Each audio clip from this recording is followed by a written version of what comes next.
Howdy and welcome to episode 22 of the 240SX 2JZ swap. This episode is probably the most important episode on the channel so far. Today, we're going to drive the car for the very first time. And no, not on the streets, and we're not going to do any crazy power pulls and start shredding the tires off of it. It's just up and down our family's driveway, so nothing too crazy. We're not throwing a bumper on it or anything like that. This is purely just to see if the car moves and doesn't grind any gears and to make sure the clutch works and stuff like that. So there's still a couple of things I need to do before we can actually drive the car. Why don't we get those out of the way, and then we will see if this thing moves under its own power. So to get this car moving and grooving, we first have to install the clutch master cylinders. So this one right here is what came off of the car. It is a brand new unit because I replaced it when I thought I was going to go with the R154. So this is technically OEM, and this is the Willwood master cylinder that came with my Granis racing kit, and it also came with this adapter right here that just fits over the clutch master like so, and it adapts it to mount on the firewall. So the very first thing that I'm going to do is just try to set up our little fork looking guy here, which connects to the clutch pedal, so that basically it's in almost the stock location, and then we can go ahead and adjust the clutch pedal from there. So if you can imagine, the firewall rests along this line here. I kind of have the master cylinders lined up so that they're kind of like in line with each other, because the firewall will be right here pressing against this plate, and it would be right here on the OEM clutch master. So all I'm going to do is kind of just thread this little guy on. Oh, I'm going to thread this little fork guy on here. All right, so that looks about right, and I'm not going to tighten this jam nut down on it yet because I am positive that when we get the clutch line bled, we're going to have to adjust the clutch pedal, and this little fork is how you do that on this threaded rod here. So we're just going to leave that be, and I'm going to go and install this into the car, and then we can get about installing the clutch line and then bleeding that. All right, so our clutch master goes down in this little corner next to the brake booster here. So I'm going to just see which way the adapter plate kind of fits up to this, and I'll install the clutch master.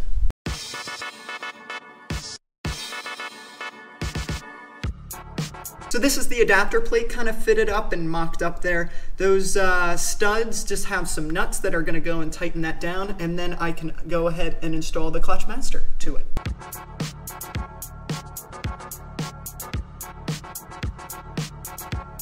All right, so our clutch master is all set up, hopefully in a kind of neutral position on the clutch pedal there, so we have some adjustment if something goes wrong. But that's in, and I'll show you the clutch pedal real quick. All right, so we're inside the car. Here is our clutch pedal, and here is our linkage. So you can see it's all set up there. We have plenty of room to adjust this with the clutch stop up here, the clutch linkage right there, and then down here we also have a clutch stop that we can adjust. So plenty of adjustment, and yeah, should be good to go.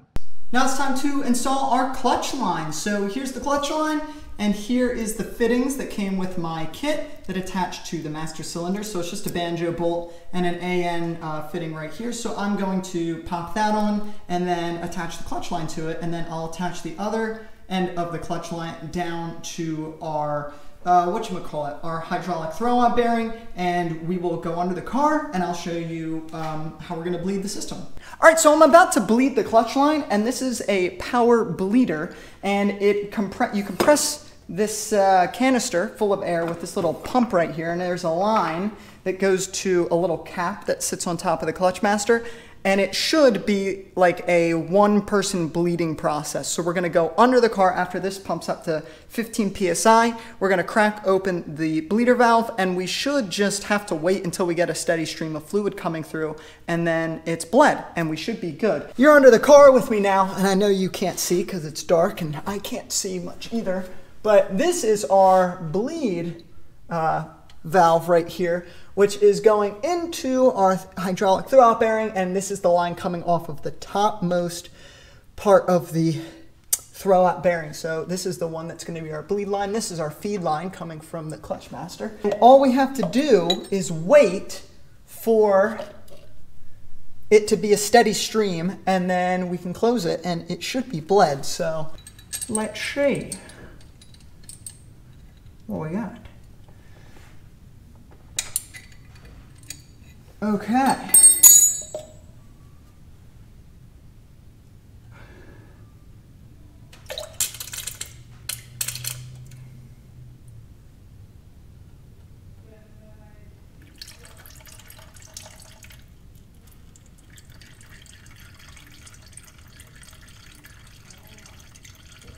Oh yeah, looks healthy.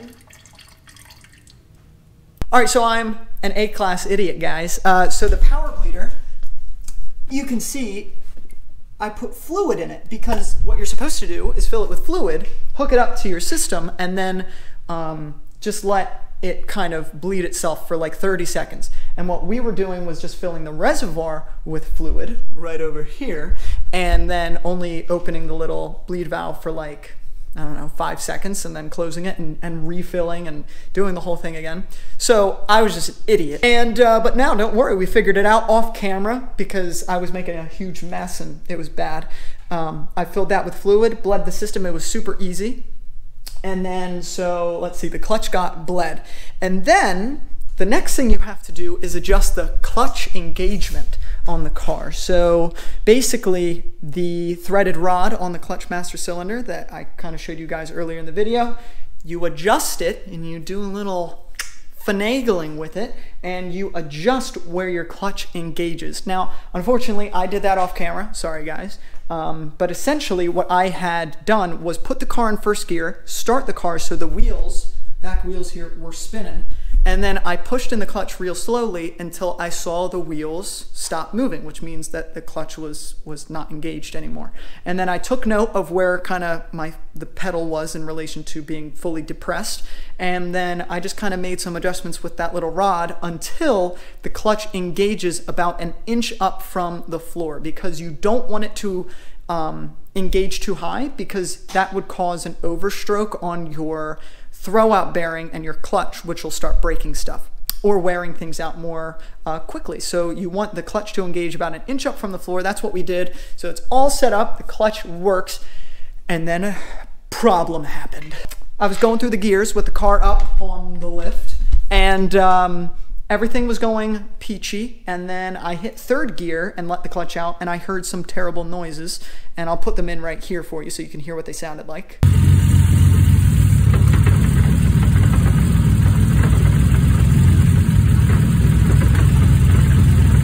And I thought, oh frick, this is a problem. But I emailed Joel at Grannis Racing and he assured me, don't worry, Connor, it's okay, bro. Chill out.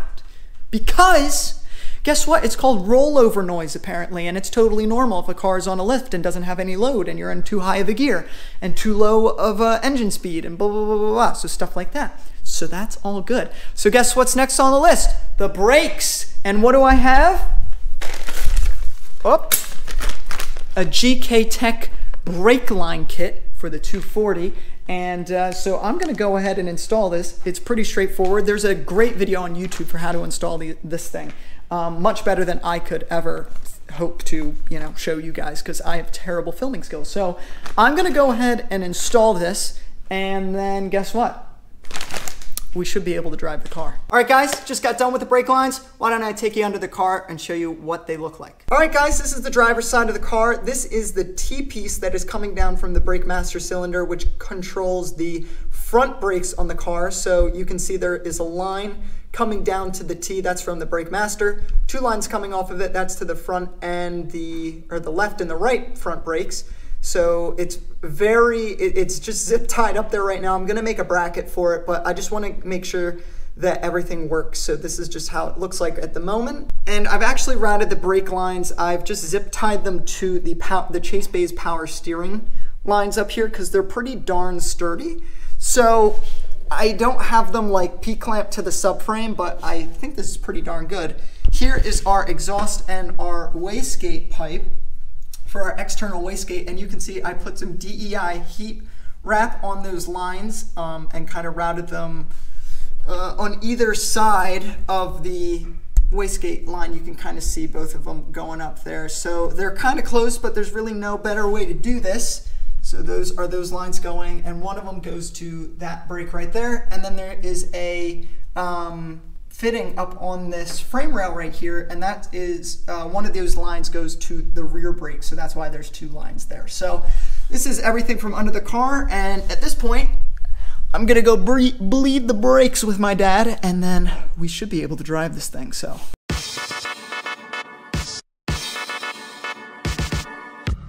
right on, so we're bleeding the brakes right now. I've got my dad in the car and he's pumping the brake pedal, and I'm going around and doing the bleed valves on the calipers here. This is really well documented, so I'm not gonna go over it in great detail, but the way you bleed the brakes is you work from the furthest caliper from the master cylinder to the closest, so it would be right rear, right or left rear, and then it would go right front, left front. So this is the last one we have to bleed. Just make sure when you're going through the process that your master cylinder stays filled with fluid, or else you have to restart the whole process because you introduce air into the system. And I've got some 5mm inside diameter clear tubing here, and all you do is you pump the brake pedal 3 times, and on the 3rd stroke you hold it down, and then you crack the bleed valve open, you wait for fluid or air to come out, and then you just keep doing that over and over until you see no bubbles moving through the line and it's just fluid. So I'm gonna finish that up with my dad, and then we should be good to go.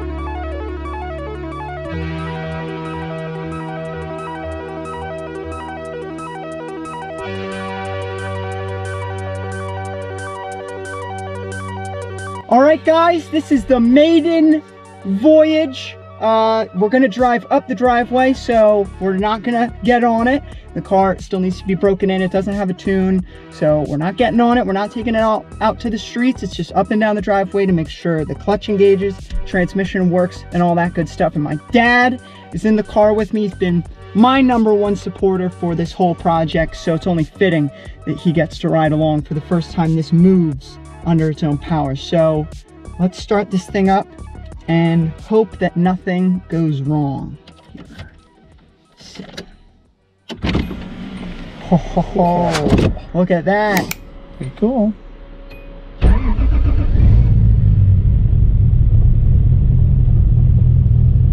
There it is.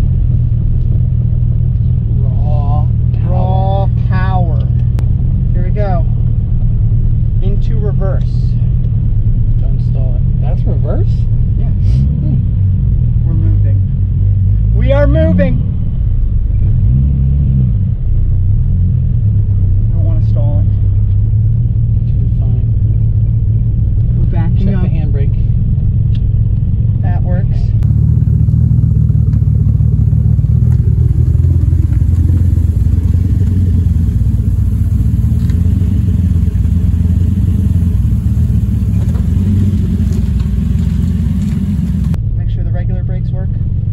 Regular brakes work.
second gear.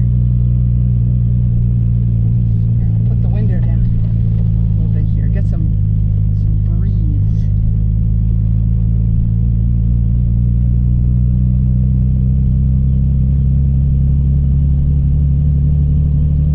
Air fuel ratio looks good. All right, let's turn around.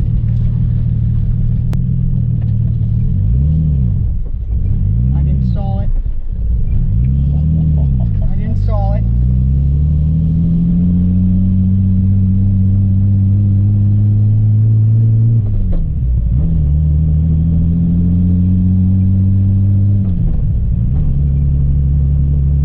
Don't want to go slow. Happier going fast. It really leans out when I give it any sort of throttle, so that's definitely a tuning problem. It doesn't like to go slow in second gear, or it starts to do this weird oscillation jerky thing. AFRs look okay if I'm not like getting on the gas.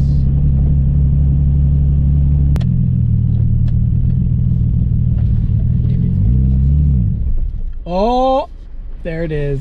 I didn't stall. I just learning the clutch a little bit here.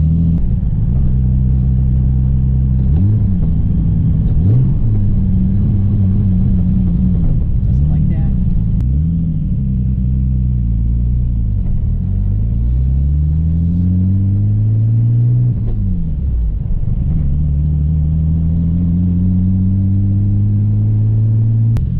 What's up? Thanks. I'm a race car driver. What can we say? Are you so happy? It's making some questionable noises that it did before, so we're going to try to figure out what they are. But other than that, everything seems to be going pretty well. Alright, so after driving the car, I was really kind of concerned about the transmission noise. It was notchy, pretty hard to shift at some points, and it was kind of doing this weird oscillation thing, making clunking noises, all this sort of stuff. And I was quite concerned that something was wrong with the transmission.